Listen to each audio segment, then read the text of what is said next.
Bienvenidas, bienvenidos a este nuevo capítulo de Palabra Ciudadana en UChile TV. Recuerde que estamos transmitiendo en toda la región metropolitana a través del 11.2 y en todo el país a través de la televisión abierta digital. Tenemos streaming además, así que puede ver todas nuestras programación en directo en uchiletv.cl y otras vías de comunicación como Twitter e Instagram en @uchiletv. Estamos en Facebook con el mismo nombre y puede comunicarse a través de nuestro correo electrónico en canal uchiletv@uchile.cl. Además de revivir todos nuestros programas en nuestro canal de YouTube de la Universidad de Chile.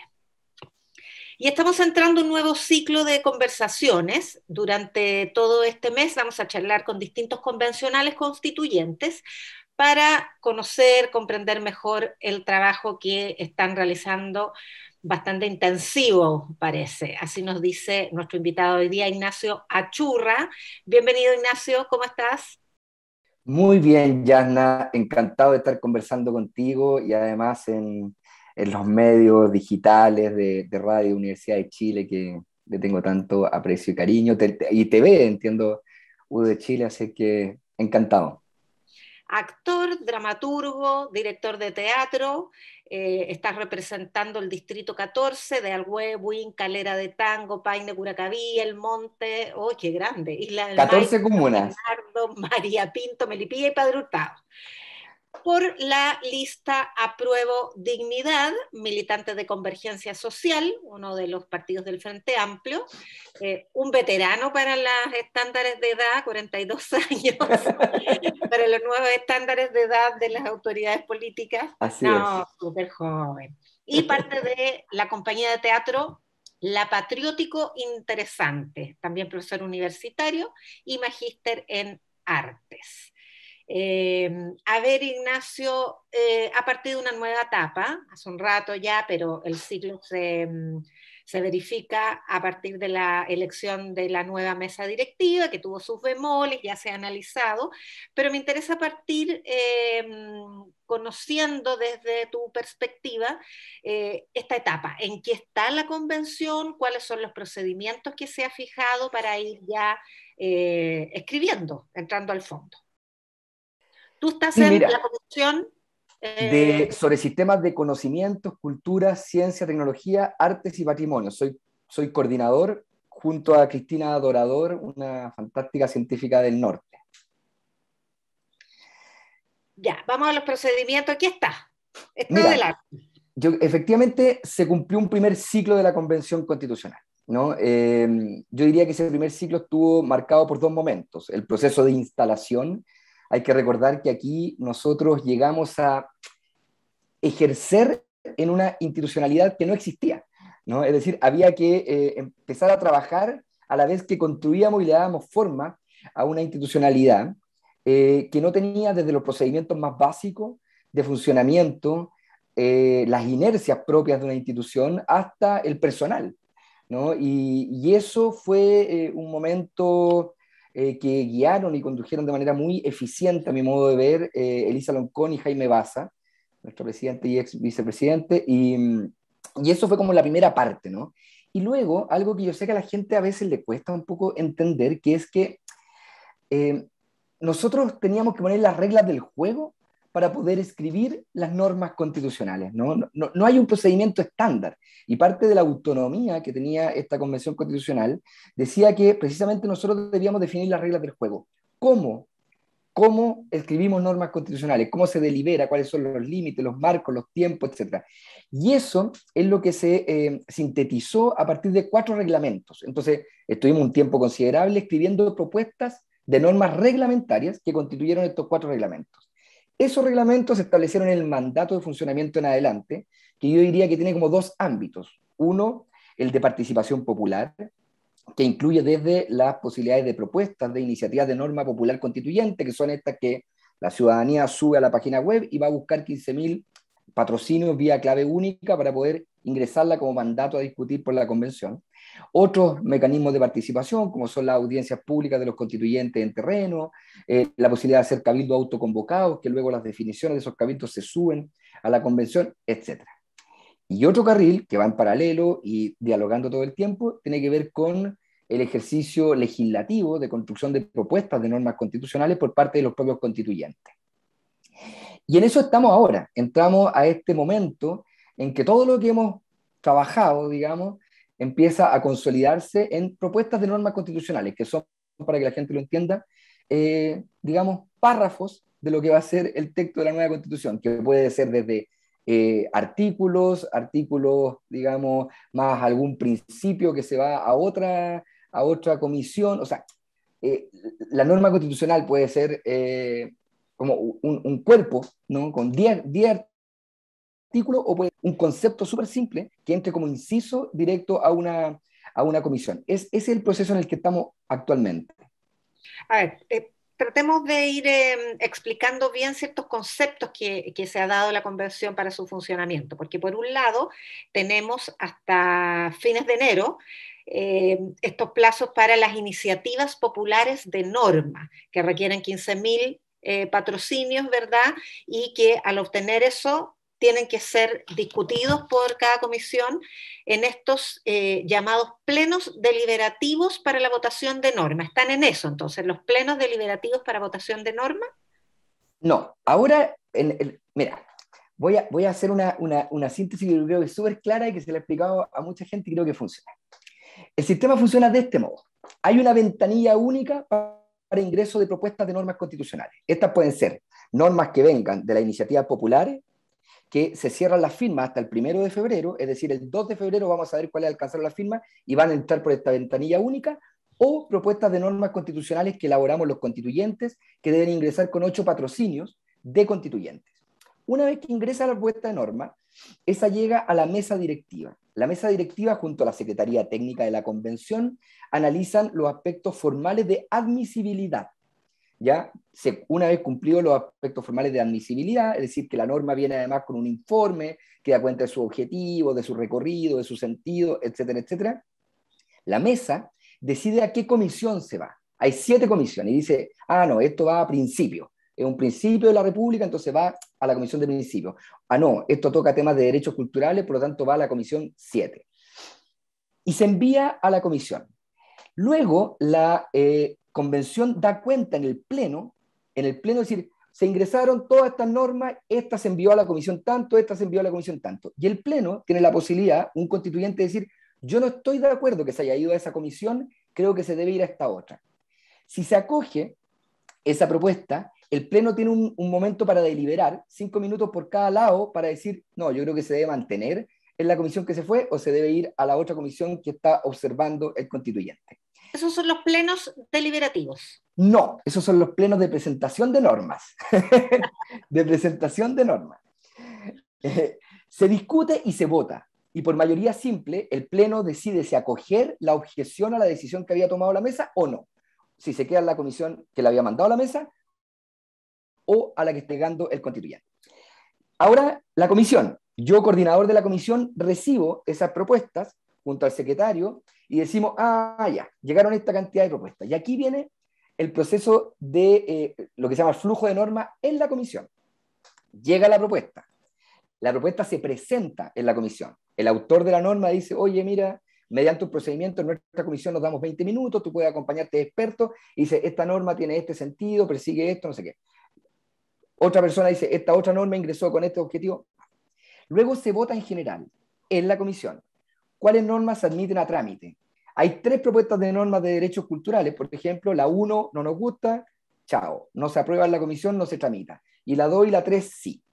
Una vez que se aprueban, se pueden fusionar también. Ahora viene el procedimiento de fusión. Una vez que ingresan esas 2 normas que abordan un mismo asunto, la coordinación de la comisión tiene la obligación de construir un sistematizado, es decir, agarrar estas 2 normas y construir un puro texto, que es sobre el texto que va a debatir la comisión. Y ese texto se le empiezan a presentar indicaciones. Entonces alguien puede decir, oye, mira, de la norma general que yo ingresé y que se aprobó, yo considero que la coordinación no considera un párrafo súper importante y lo voy a reponer. O puede sustituir una frase, una palabra, un concepto, o eliminar un... Eso se vota, ese sistematizado se vota y emerge un nuevo texto. Y ese texto es el que se considera la propuesta de la comisión respecto a una materia que, acompañado de un informe, se envía al Pleno. Para eso, en el primer ciclo de normas, hay 2 ciclos de votación, tenemos hasta el 9 de febrero, para que todas las comisiones ingresemos todas las propuestas de normas mediante este procedimiento. Y la quincena de febrero, por ahí por el 15, se empiezan los plenos deliberativos, en que todos los constituyentes empezamos a votar todas estas decenas de propuestas de normas que van a emerger de las 7 comisiones en el primer ciclo, y debemos aprobar o rechazar. Podemos reponer indicaciones que se hayan perdido en las comisiones, no podemos hacer indicaciones nuevas. Las que se aprueban por 2/3 se van directo a lo que va a ser la propuesta de texto constitucional. Las que se rechazan vuelven a la comisión y tienen una segunda oportunidad para volver a entrar al Pleno habiéndose corregido. Ya, otra oportunidad. Así es. O sea, el rechazo no es instantáneo, hay una primera deliberación, si se rechaza va a una segunda. Ahora, entramos en los 2/3, porque hasta ahora las resoluciones, tanto de reglamento como de elección de autoridades, ha sido por mayoría, o sea, la mayoría más uno de los en ejercicio, ¿verdad? Los 2/3, sabemos, representan mucho mayor dificultad para llegar a acuerdos, porque significa articular un bastante mayor número de voluntades de convencionales. Y hay una gran interrogante que quedó instalada a partir de la elección de la mesa actual, y es la capacidad de articular acuerdos tan difíciles por el volumen de votos que requiere cada uno. ¿Se sienten preparados en lo personal? Ignacio, ¿tú te sientes, tienes confianza en que estos acuerdos se van a ir alcanzando con menor dificultad que los que se han resuelto hasta ahora? Yo creo que sí. Creo que va a depender de muchas cosas. Por cierto, la voluntad en general de todos los colectivos o grupos políticos de llegar a acuerdos, yo creo que eso existe. Sobre todo en lo que llamamos como las fuerzas transformadoras, ¿no? Los que estamos efectivamente por generar una constitución que cambie estructuralmente las condiciones de vida. Los Eh, 118. Así es.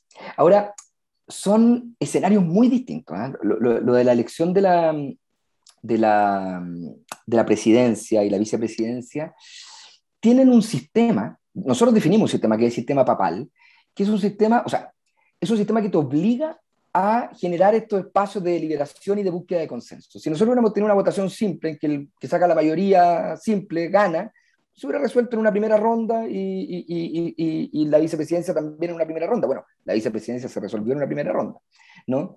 El sistema te obliga, ¿no?, a deliberar y a buscar consenso. Y desde mi punto de vista fue un ejercicio valioso, ¿no? Muy abierto a la ciudadanía, de deliberación democrática, un poco largo. Yo creo que podríamos haberlo hecho un poco más breve, pero creo que fue un buen ejercicio. Ahora creo que es un escenario muy distinto a la construcción de los 2/3. ¿Por qué? Porque en los 2/3 se está dando un fenómeno que a mí me parece súper positivo, yo lo veo claramente en mi comisión, de un trabajo prelegislativo, ¿no? Es decir, las diferentes fuerzas políticas entendiendo la complejidad para llegar a acuerdos, y que si llegamos todos con una visión absolutamente propia, nos va a costar mucho ese trabajo deliberativo en las comisiones y luego en el Pleno. Estamos trabajando antes las propuestas. Yo, por ejemplo, ingresé una propuesta de derechos culturales que tenía firmas desde pueblo constituyente hasta la derecha, ¿no?, de mi propia comisión. Y en general, todo el mundo está buscando estos acuerdos en educación, en derechos fundamentales, en salud, en pensiones, o sea, en los temas más complejos, sistema político, forma de Estado. Y eso a mí me hace pensar de que vamos a llegar como con la discusión política bastante masticada a las comisiones y luego al Pleno, que nos permita efectivamente encontrar los acuerdos. Ahora, eh, aquí hay un método resolutorio, ¿no?, que es la votación. O sea, en algún Pero antes de ir minuto... a eso, Ignacio, antes de ir a eso, hubo durante los primeros 6 meses una suerte de eje de gobernabilidad en la convención, que articulaba a las distintas sensibilidades y que parecía ser el Frente Amplio que tú integras y el colectivo socialista. Eso se derrumbó y ya se había derrumbado la coalición del futuro gobierno, nada menos, que es la que integra el Frente Amplio y el Partido Comunista, que terminó también de desmoronarse en la elección de la nueva mesa. Y hoy día más bien parecen tener mayores capacidades de articulación los y las convencionales independientes, que de hecho les pasaron por arriba a los colectivos políticos. No digo tradicionales porque el Frente Amplio tiene como 7 años y es bien injusto a los 7 años calificar de tradicional, pero articulados como partidos políticos legales con las normas que eso los, eh, los define, ¿no? ¿Existe esa dificultad o esta es una presunción infundada la que te estoy entregando? Sí, yo no comparto del todo esa tesis, digamos. En primer lugar, Apruebo Dignidad está vivo, estamos trabajando en conjunto, hemos tenido diferencias, sin duda, son diferencias públicas, pero existe una voluntad permanente de rearticulación y yo creo que para este periodo vamos a tender a encontrar confluencias significativas. Eso por un lado. Segundo lugar, nosotros teníamos una tesis que la mesa debía ser integrada por estos dos mundos que tú hablas, ¿no? Por movimientos sociales, que incluya pueblo constituyente, los independientes, y alguien de lo que ha sido este bloque de trabajo conjunto, articulador entre independientes no neutrales, colectivo socialista y Frente Amplio. Y la mesa está conformada por esos dos mundos. Gaspar Domínguez es de Independientes No Neutrales y María Elisa Quintero es de Movimientos Sociales. Por lo tanto, en ese sentido a mí me parece que se mantiene cierto eje que se han dado en la convención también en el primer ciclo. Ahora, particularmente respecto al rol del Frente Amplio, eh, yo creo que el Frente Amplio tiene una responsabilidad y una incidencia en el proceso que trasciende el hecho de que estemos, por decirlo así, en espacios directivos. Hoy día nosotros tenemos varios coordinadores en varias comisiones, pero efectivamente Jaime Baza salió de la vicepresidencia, el Frente Amplio hoy día no está en la mesa chica, digamos, pero el Frente Amplio forma parte de la historia de este proceso. El Frente Amplio hace muchos años que estaba comprometido con la idea de una asamblea constituyente. Participamos en el acuerdo del 15 de noviembre. Nuestro presidente electo fue una persona que se jugó por ese acuerdo, asumiendo muchos costos, ¿no? Entonces hay como un compromiso de origen del Frente Amplio que además se ve reflejado en, creo yo, en la calidad de propuestas de normas reglamentarias, en el compromiso que hemos tenido en cada una de las comisiones, y ese rol lo vamos a seguir teniendo, ¿no? Yo creo que esta idea de que el Frente Amplio como que se repliega o pierde espacio de incidencia, yo diría que cambia. Hay gente en otros espacios que está también muy capacitada para conducir el proceso, como son las dos personas electas en la mesa chica. Nosotros tenemos una vicepresidenta adjunta, que es Amaya Alves, que es una persona, ¿para qué decir de sus capacidades técnicos, digamos, constitucionales y políticas? Y creo en ese sentido que vamos a ir viendo ¿cómo se llama? Una nuevas correlaciones de fuerza más líquidas que esta idea de que cambió como el eje bisagra de estos tres colectivos por uno nuevo, ¿no? Ahora, desde el punto de vista ideológico también hay grandes brechas dentro de las sensibilidades de la convención, aunque por cierto hay una mayoría de 2/3 matemáticamente alcanzable respecto a ciertos aspectos como, por ejemplo, que el Estado de Chile sea social, democrático y de derechos. Eh, pero ¿qué tan maximalista o minimalista va a poder ser esta nueva constitución de cara a ciertos disensos fundamentales y ciertos maximalismos que también han expresado algunos sectores, ¿no? Por ejemplo, autonomía plena de los territorios sobre la base de un Estado plurinacional. Ese tipo de diferencias que pueden ser insalvables, ¿cómo se armonizan? Eh, Mira, yo creo que hay diferencias, sin duda alguna, pero creo que no son insalvables. Nosotros, por ejemplo, como Frente Amplio, creemos que los territorios indígenas deben tener niveles de autonomía. Autonomía plena, entendido como una suerte de decisión del Estado, por cierto que no, pero sí autonomías territoriales, autodeterminación, eh, prácticas y organizaciones políticas propias. Y esto no es nada nuevo, esto está en el derecho internacional, está en el convenio 169 de la OIT, o sea, no es una gran innovación, esto existe, ¿no? Y a nosotros nos parece que es posible. ¿Cuáles son los matices respecto a esos niveles de autonomía? Lo mismo que las regiones, ¿no? Hoy día hay un cierto consenso transversal en que tenemos que pasar a una mucha mejor distribución del poder a nivel territorial y que las regiones deben tener niveles de autonomía significativa, de organización política, probablemente de cuerpos legislativos propios. Bueno, ¿cuáles son esos niveles de autonomía? Es lo que se está discutiendo. En sistema político, el Frente Amplio ha tenido siempre una tesis de que tenemos que equilibrar de mucho mejor modo las atribuciones, funciones y el poder del Parlamento con el gobierno, ¿no? Con el Poder Ejecutivo. Bueno, ¿cuáles son los niveles, ¿no? Más allá de las etiquetas de parlamentarismo, de semipresidencialismo, cuáles son los niveles de esa autonomía y esos contrapesos? Es lo que se está discutiendo en la Comisión de Sistema Político. Yo creo que vamos a llegar a acuerdos, y en lo que no lleguemos a acuerdo se va a zanjar por 2/3 en el Pleno. Lo que sí sabemos, espero que todos estemos muy de acuerdo en esto, de que un texto constitucional no puede no tener un sistema político, no puede no tener un ordenamiento territorial, no puede no tener un sistema judicial. Y bueno, tendremos que ir aflojando posiciones hasta llegar a esos 2/3 que nos permiten tener un acuerdo más que mayoritario, digamos, que es lo que impone el quórum que nosotros tenemos actualmente. ¿Cuáles son los grandes nudos a tu juicio? ¿Se pueden identificar algunas áreas en las que se va a concentrar la mayor dificultad de llegar a acuerdos? Por ejemplo, el rol del Estado en el ámbito económico, o del mercado, las regulaciones, no sé. Me gustaría conocer tu visión de estos nudos. Sí. A ver, yo creo que el sistema político es un tema preponderante, ¿no? Sistema político y sistema electoral, ahí hay tesis distintas, hay gente que está con un sistema presidencial atenuado, corregido, hay otros que apuntamos más a separar las funciones de jefatura de Estado y jefatura de gobierno. Me parece que ahí hay un tema clave, digamos, y que es una discusión significativa. No sé si un nudo, pero una discusión potente. Otro tiene que ver con los niveles de autonomía, ¿no? De las regiones.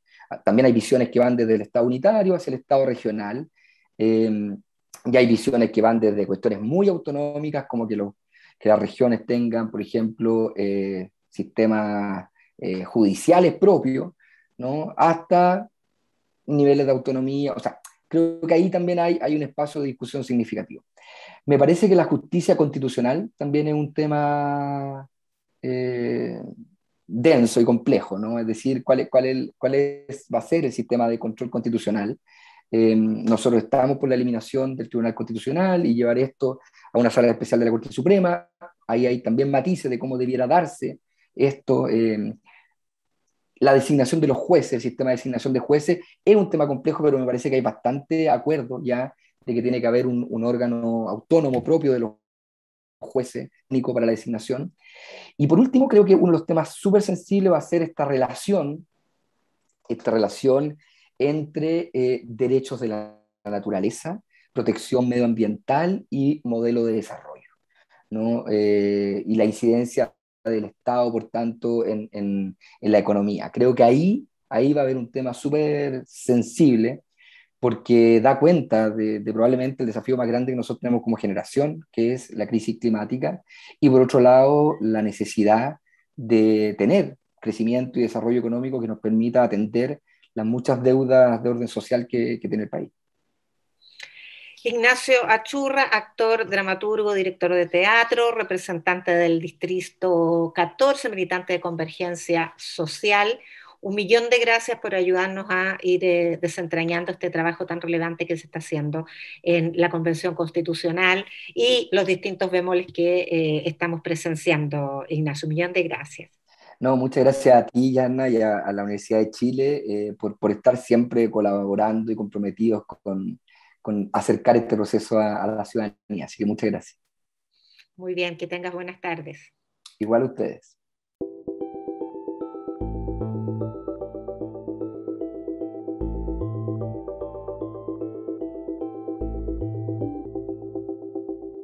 Estos son algunos hechos importantes ocurridos en la Convención Constitucional durante los últimos días. Tras la última semana territorial, se espera que la convención comience a desarrollar el trabajo de discusión de normas.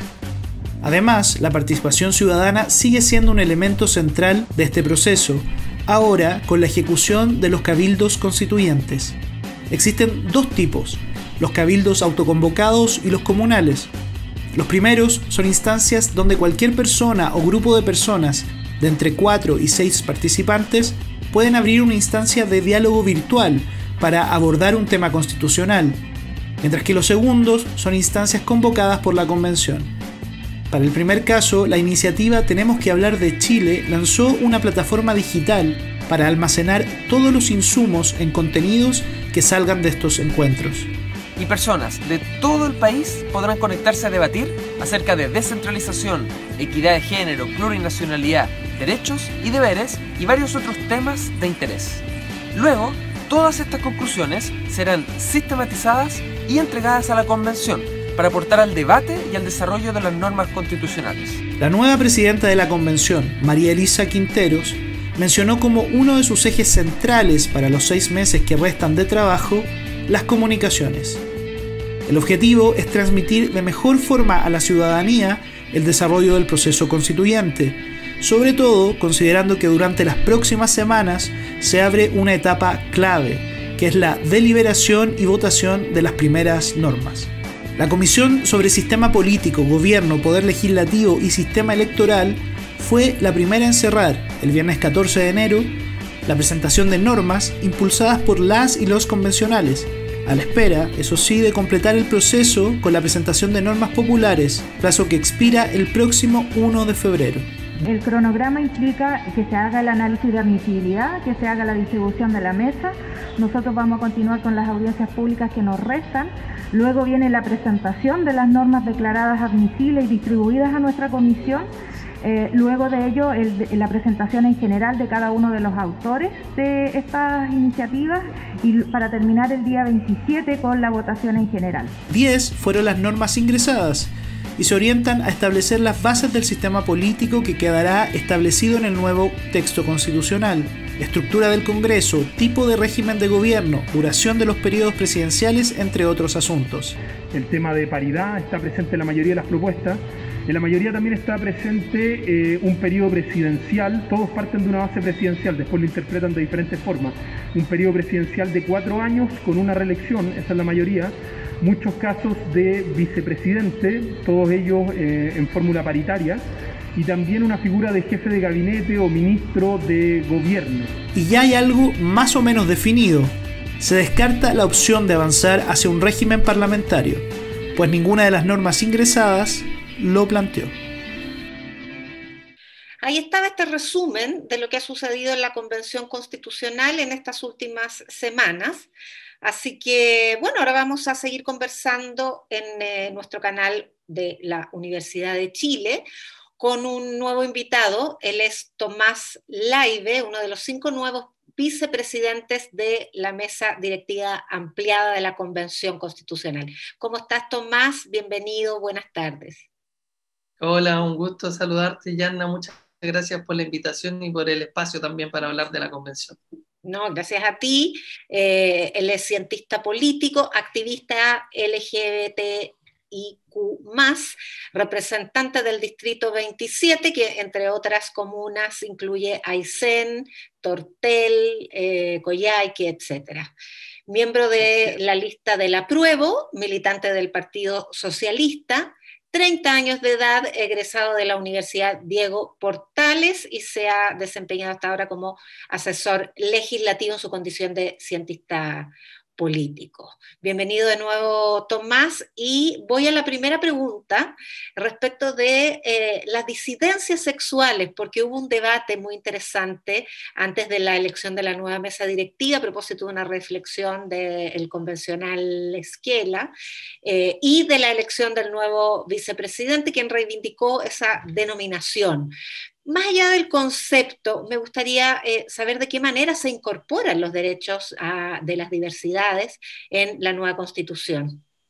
Bueno, muchas gracias por la pregunta. Yo diría que este es uno de los temas clave de la Convención. Y no lo es simplemente porque a nosotros se nos ocurra, sino porque la convención tiene una cierta impronta en función de la representación que tiene adentro de convencionales y también de los temas con los que llega esta convención, con los que llega con cierta fuerza social. Y eso yo diría que son el feminismo, la descentralización y por supuesto las disidencias sexuales. Y eso se refleja precisamente en la presencia de la disidencia sexual en la mesa directiva 1, digamos, representado por Pedro Muñoz, y en esta nueva mesa directiva por Gaspar y por mí. Y eso habla entonces de la fuerza que tenemos como grupo y como bandera de lucha en esta convención y en el proceso completo.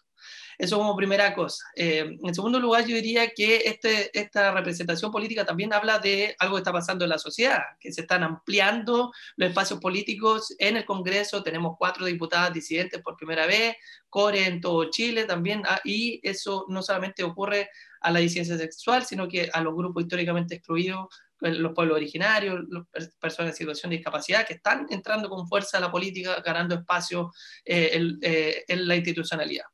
Y en tercer lugar, yo diría que aquí hay una agenda clara también, porque esta agenda no viene solamente de los convencionales que tenemos ciertas propuestas, sino que de los movimientos sociales y de las organizaciones sociales que vienen levantando ciertas temáticas de hace muchos años. Entre ellas, el matrimonio igualitario, que ya se aprobó y que lo que planteaba no solamente era el derecho de primera y segunda categoría, sino que entendemos por familias en Chile. Y ahí nos queda pendiente una segunda discusión de este primer artículo de la Constitución que habla de las familias como núcleo de la sociedad. Se ha prestado para una interpretación conservadora por parte del Tribunal Constitucional, y nosotros creemos que lo que hay que avanzar es hacia un reconocimiento de las familias diversas en Chile. También creo que hay una cláusula de no discriminación y de igualdad que es necesario incorporar en esta Constitución. Lo hemos hecho a nivel legal con la ley antidiscriminación, pero esto requiere un rango constitucional. Y además hay temas que tienen que ver con derechos sociales. Nosotros no solamente venimos con nuestros temas, sino que también a transformar el modelo de desarrollo, porque a quienes más pagamos el costo de no garantizar derechos sociales somos los grupos históricamente excluidos, entre ellos la disidencia. Así que también queremos hablar de salud, de educación, de vivienda y de cómo nos hacemos cargo entonces de una sociedad más inclusiva en torno a estos derechos. Y un último tema yo diría que tiene que ver con las instituciones encargadas de garantizar el ejercicio de estos derechos. Y ahí nosotros estamos planteando, y en lo que yo he estado trabajando personalmente, es en una nueva institucionalidad de derechos humanos, una defensoría del pueblo, una defensoría de derechos humanos que incorpore o garantice la protección de los derechos humanos, entre ellos de la disidencia sexual. Tomás, antes de ir a los desafíos que vienen en la construcción de la nueva Constitución, hay un tema que estamos todavía digiriendo, y es el proceso de renovación de la directiva que tuvo la Convención, por algunas dificultades que desde luego fueron bastante bien resueltas, pero partieron por los cuestionamientos a la candidata de tu colectivo, del Partido Socialista. Me refiero a la convencional Ramona Reyes, que durante los procesos de presentación de su postulación hubo cuestionamientos, y finalmente eso derivó en que el eje de gobernabilidad de la Convención Constitucional se debilitó mucho. Me refiero al trabajo que habían estado haciendo entre el Frente Amplio y el colectivo socialista. ¿Qué lecciones sacan de esta impasse? Sí, yo creo que hay que ser autocrítico, evidentemente. Nosotros levantamos un nombre que creíamos que era una buena alternativa para la convención, una mujer mapuche, que ha sido alcaldesa, que tiene experiencia en ese sentido y que además lo que le iba a aportar, creíamos que podía aportar, es precisamente de más experiencia política a la nueva mesa directiva.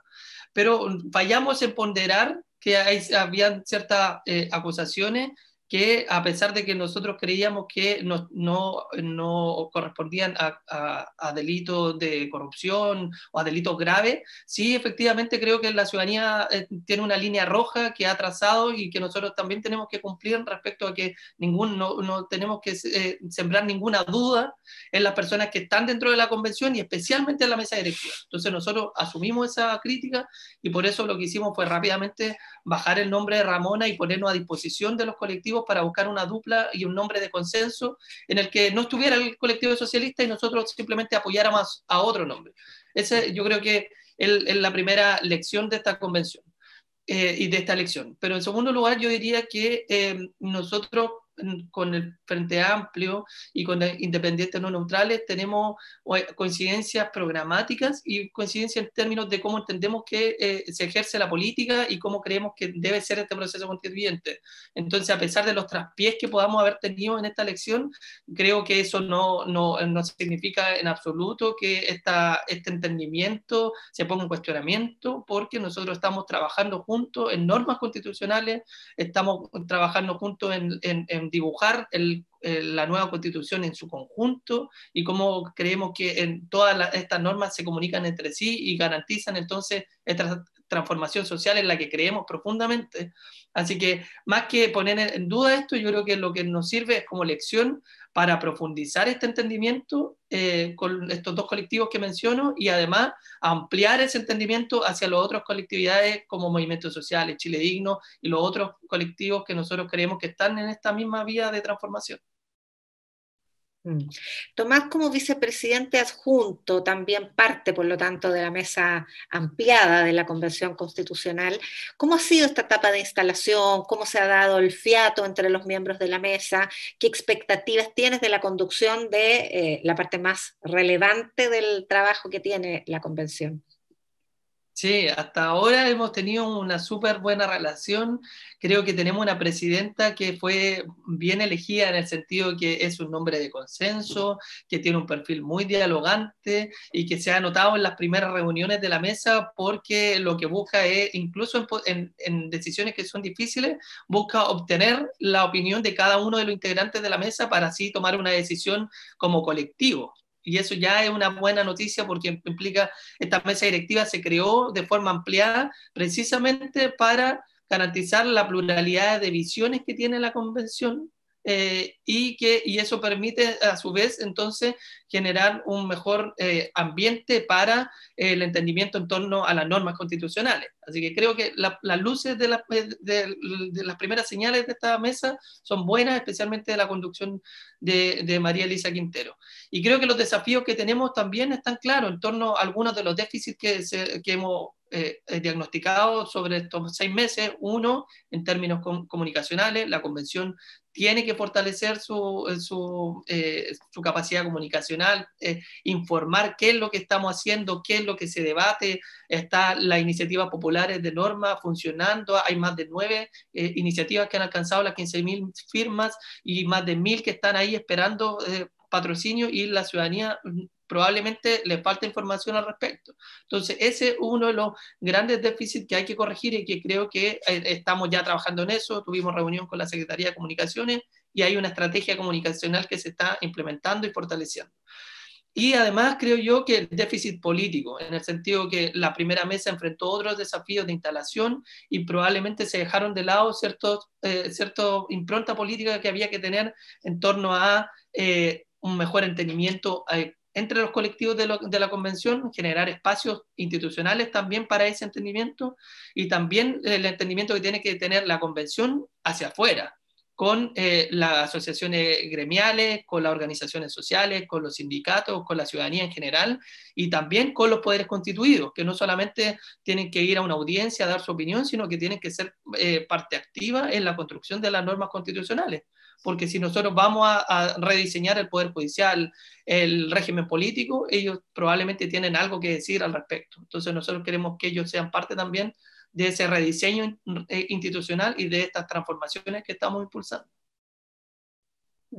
Ahora, al principio se veía con preocupación esto de la presentación de iniciativas populares de norma, de hecho hubo que bajar el número de firmas para admitirlas, etcétera, pero finalmente han sido cientos de iniciativas y cientos de miles las firmas que se le han ido colocando a cada una de ellas, además de las numerosas audiencias públicas que tuvieron, que era tal la demanda que incluso tuvieron que sortear las organizaciones que iban a poder ser escuchadas. En ese sentido, el nuevo vicepresidente de la convención, el convencional Domínguez, dijo que se pueden cumplir los plazos que constitucionalmente están establecidos, pero que eso tiene un costo en materia de participación ciudadana. Ese costo, ¿cómo se va a procesar? ¿Cree que va a quedar al debe la convención en materia de participación o se están alcanzando niveles satisfactorios?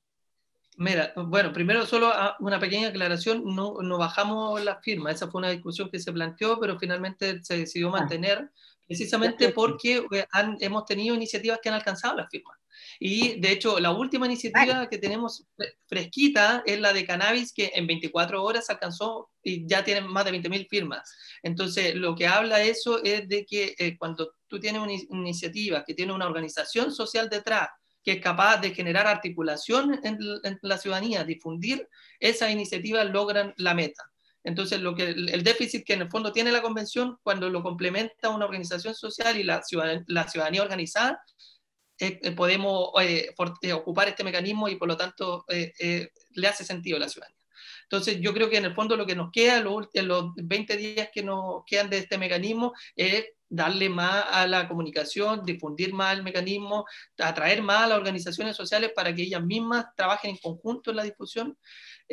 Pero evidentemente la iniciativa popular no es el único mecanismo. Nosotros tenemos además los cabildos que ya están además de alguna forma andando. Se implementó en la plataforma una opción para que las personas puedan subir el resultado de sus cabildos y eso va a ser sistematizado. Todo lo que llega hasta el 16 de enero además va a entrar a las comisiones para que sea discutido en el marco de la deliberación de las normas.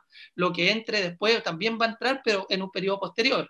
Entonces, y además estamos trabajando en los otros mecanismos. Está planificado para que en marzo se desarrolle la Jornada Nacional de Deliberación, que implica que en todos los territorios simultáneamente se van a realizar cabildos o encuentros autoconvocados para debatir sobre los temas en los que está debatiendo la Convención Constitucional en ese momento, y la Secretaría de Participación está haciendo una tremenda pega en ese sentido para coordinar la logística, el contenido, la metodología de esa jornada.